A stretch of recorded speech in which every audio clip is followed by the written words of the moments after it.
Bienvenido, Norberto. Un gusto, Edith. Un gran amigo mío que en este momento está acompañándome aquí en Piso, en el programa, para estrenar un nuevo segmento que se llama Músicos sobre Música.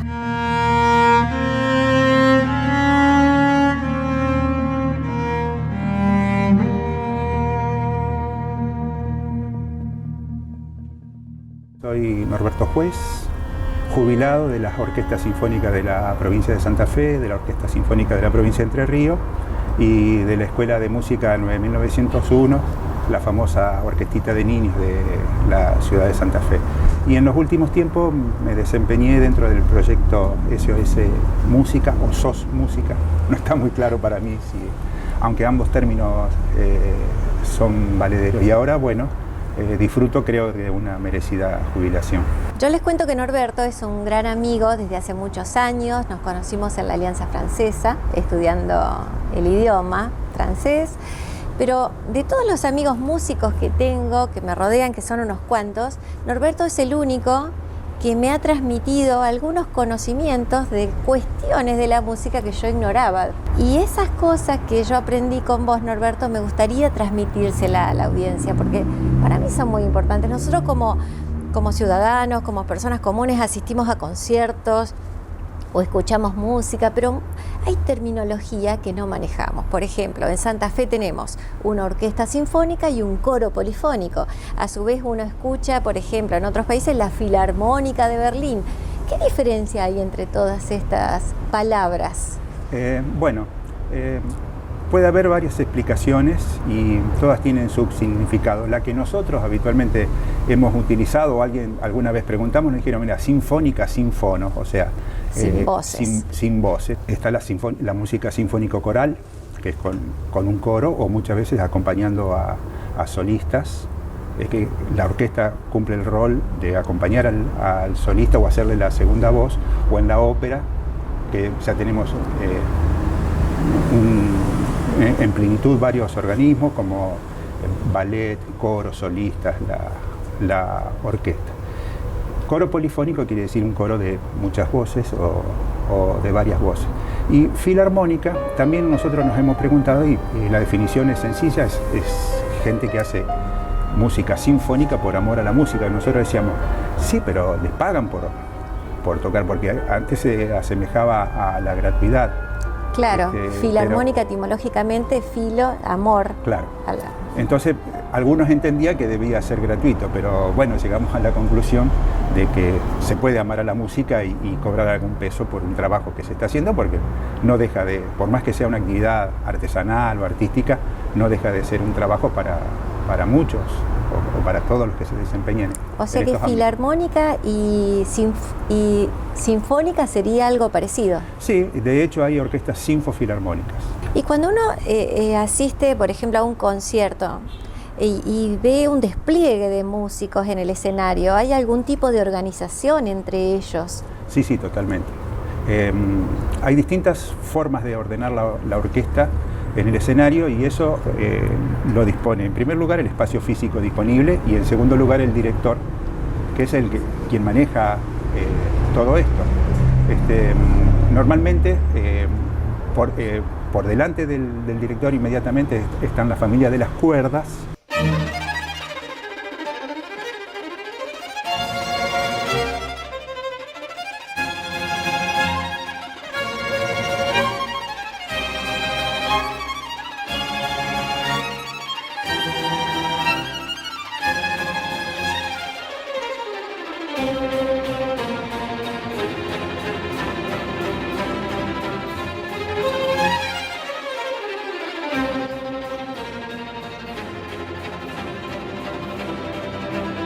Las cuerdas son violines, violas, violonchelos y contrabajos.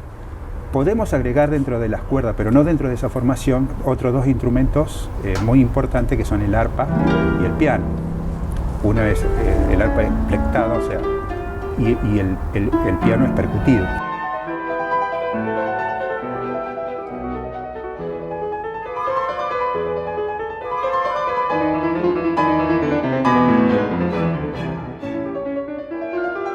se forman las cuerdas por delante del director. Normalmente están los primeros violines a la izquierda, a continuación los segundos violines, las violas y los violonchelos, y por allá atrás, entre las violas y los violonchelos, los contrabajos, o sea, de acuerdo al registro. Pero hay otra formación que se usa habitualmente también, que es los primeros violines enfrentados a los segundos violines, los violonchelos y los contrabajos y las violas. Esa es la formación típica. Y del otro lado de donde están los contrabajos está el arpa, a veces están juntos por los requerimientos de la obra muchas Claro. veces. ¿Qué otros instrumentos encontramos también en el escenario? En una formación tradicional, a continuación de las cuerdas, están los instrumentos de vientos llamados de madera, que son básicamente la flauta, el oboe, el clarinete y el fagot. Y tienen algunos anexos, como la flauta tiene el flautín y el piccolo, para el oboe está el corno inglés, para el clarinete está el clarinete bajo y para el fagot el contrafagot, que van cubriendo distintas alturas de sonidos y distintas características de sonido también. Si bien la flauta, uno la ve de metal, dice que hacen las maderas, que anteriormente se fabricaban de madera y quedó en el grupo por su función quedó en el grupo de los vientos de madera. Y por detrás de los instrumentos de viento a viento de madera están los instrumentos a viento de metal, que por su potencia sonora pasan muy por encima del sonido de sus colegas de madera y de las cuerdas. Por eso en los recitales uno ve como unas pantallas, ¿no?, de acrílico que protegen la parte de la batería o la percusión. En los escenarios se suele colocar una caja acústica para aprovechar la difusión del sonido, o sea que los intensos rebotes se dirijan al público y no sea absorbido muchas veces por las patas o los telones, las cortinas que hay en los escenarios.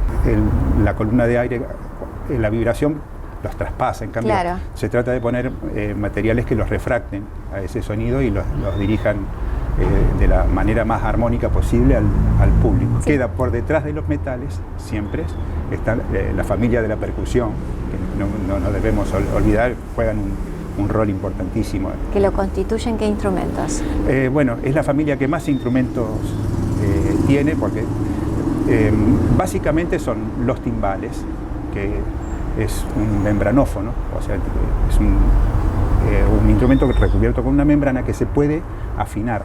Tiene un sistema de pedales con el que se puede modificar la afinación. Hay otros instrumentos que también son con membranas, pero que no se afinan, como el tambor y el bombo. Y hay instrumentos que son duros, o sea, de materiales duros, de madera, el xilofón, el vibráfono. La celesta es un instrumento de percusión, aunque parezca un piano, el triángulo, las campanas, los platillos, todo eso es a requerimiento.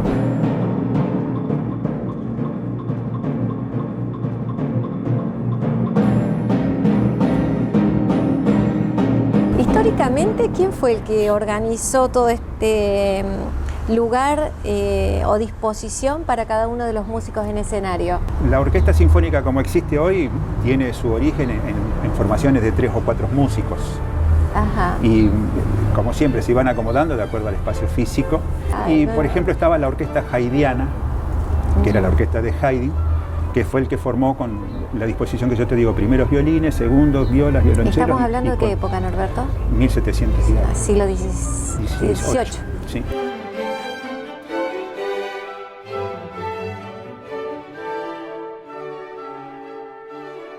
El espacio físico es fundamental, y la familiaridad que tiene entre las partituras de los instrumentos. Porque la orquesta sinfónica, como la conocemos hoy, es un desarrollo de formaciones que empezaron con 2, 3, 4, 5 músicos. Se ubicaban de una manera de todos poder escucharse y que no estén distribuidos los sonidos, un sonido grave acá, otro acá, o el agudo, sino que claramente los sonidos agudos salgan de un lugar, los graves de otro, y los polifónicos, como podía ser el clave en aquellas épocas, distribuido para... ¡Qué trabajo fino! Claro, entonces de esa manera hubo toda una evolución hasta llegar al hoy. Y eran orquestas chicas,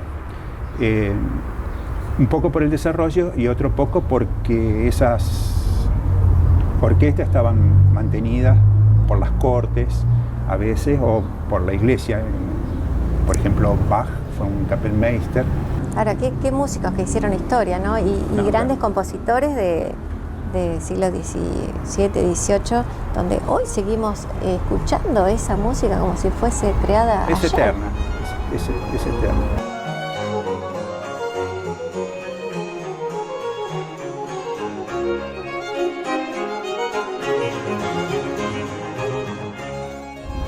Un director amigo mío en una reunión nos comentó que él pidió una autorización para visitar el Museo de Partituras que existe en el Congreso de los Estados Unidos.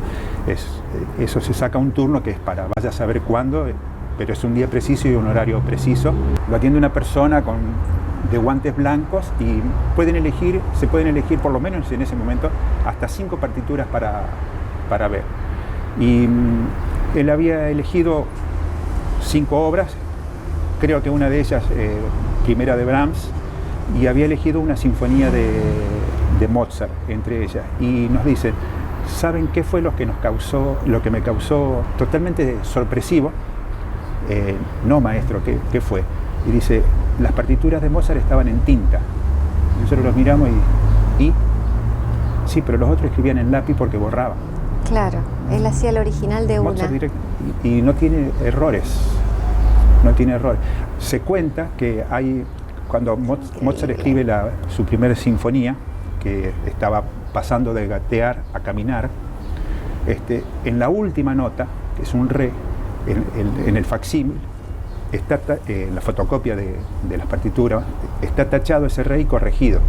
Entonces alguien dijo, ¿vieron que se equivocó Mozart una vez? Era la primera sinfonía que escribía y no era que se equivocó de nota, sino la altura de la nota. Un re que estaba por acá, lo escribió por acá. Y alguien dijo, no lo corrigió el padre. Y estaba mal corregido. O sea, un genio. Total. Hay sí. muchísimo para hablar sobre Mozart y sobre otros músicos. Sí. Bueno, gracias Norberto, porque en un ratito vamos a continuar con el programa y vamos a brindar.